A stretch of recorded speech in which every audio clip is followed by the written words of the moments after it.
Something that we talk about with all of our guests are the trade-offs. And I Mhm, know you just brought that up. And when I was prepping for this conversation, that was something that really struck out to me mhm, were the trade-offs.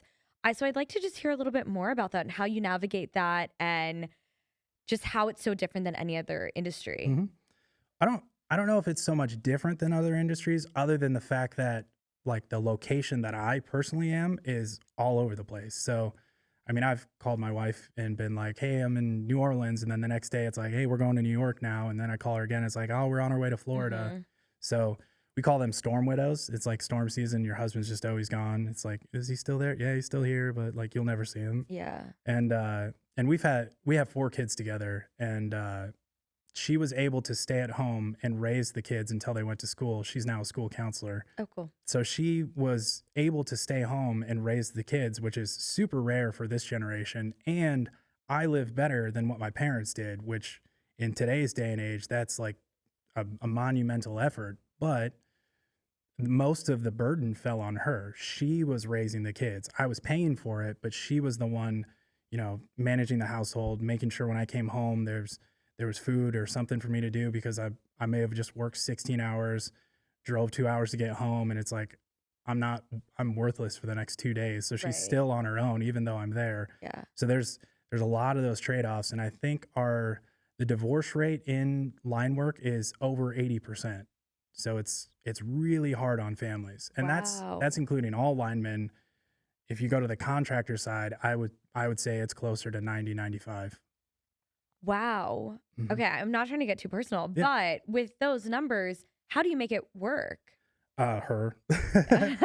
She she doesn't, she's aware of, like, how hard the economy is and stuff, and then I've always been a dreamer, and I've always dreamed huge, so, like, I've never been shy about telling her, like, I wanna do helicopter line work, which is, you fly around on helicopters and do cool stuff, and Mhm. so, when the opportunity came, I was like, "I have to go do this," and she's like, "I know.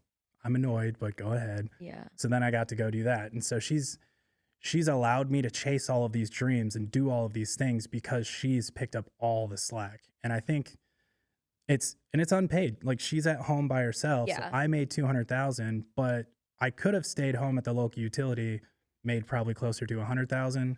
She could have made 80. We would have had about the same lifestyle, but she wouldn't have been able to raise the kids. And Yeah. that was important to us. So it's like I made this sacrifice, she made that sacrifice, and that's kind of how we've navigated. Has she had a bit more understanding because her dad I think was so. If her in the dad wasn't a industry? lineman, I think she would have left way sooner. Yeah. um, but she's her dad was a local utility lineman, so he didn't have to go out of town as much, Got it. but he was on call 24/7. That's Right. like kind of their trade-off. So he'd have to, get up in the middle of the night and Right. leave. And so she kind of knew that stuff. And the cool thing about being a contractor is when I'm done, I can go home and I'm not working. I'm home. And Yeah. so I now that I'm older and we've kind of built a little bit of a cushion, now I try to take 2 to 3 months off a year and I still can make $200,000 a year even with 2 months off a year. One thing that you'd said, and part of the reason I brought up your father-in-law, it seems like it's kind of a club that you need Mhm. to know someone to get into. It's easier to get in with a club, but not because of the reason people think. It's because if you have somebody close to you that's in the line industry, we know what you're getting into. Because Mhm. so many guys, they look great on paper. They come out to the job and we're like, hey, you're going in this remote area with no facilities for a storm and you're going to be there for 2 months. And then they quit.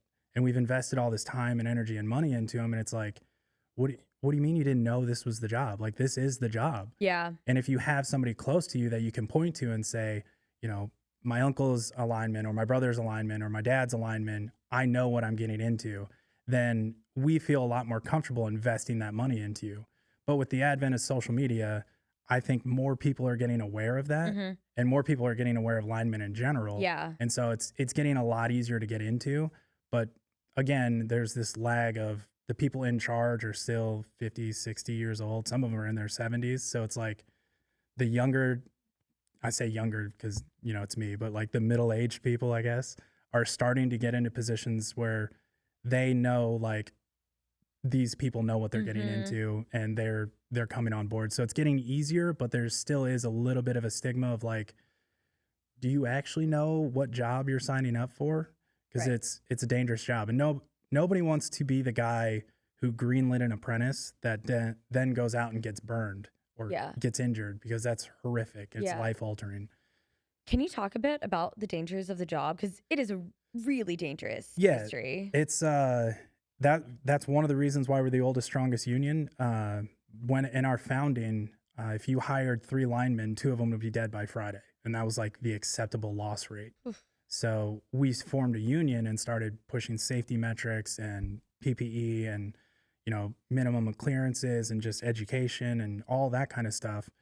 And so that's really what drove the union adaption, was this safety factor. And the best way to get that is mentorship.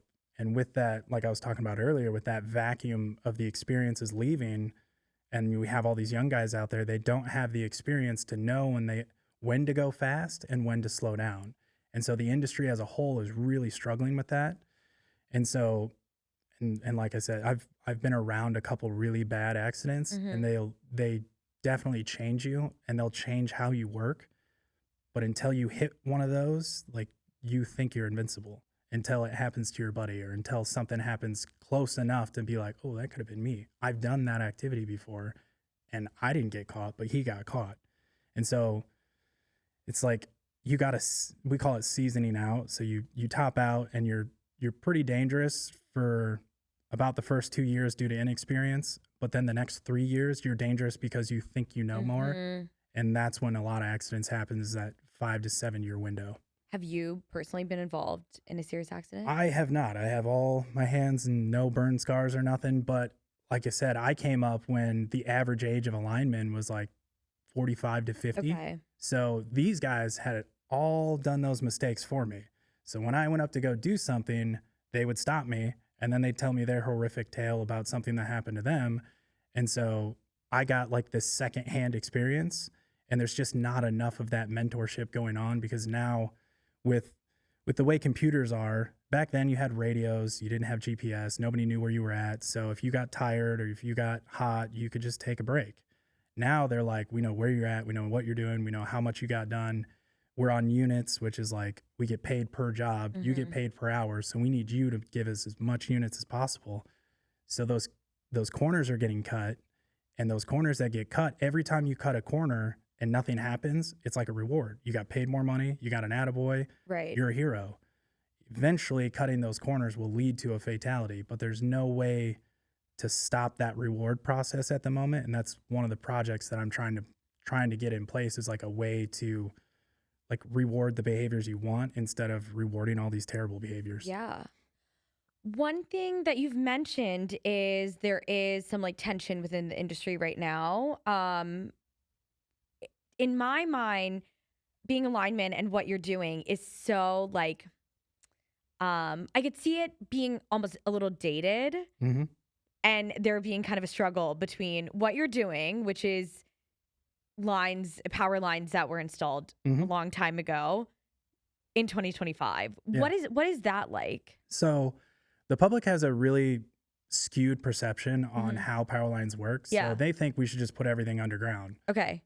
but that triples the cost of installation, of maintenance, of troubleshooting, of outages. So if you have an underground system and you have an outage, it's going to take me 3 times as long Hmm. just to figure out the problem, Yeah. then 3 times as long to fix it. But they are more robust and they last longer. But if we were to put them all underground all at the same time, they're all going to fail at the same time.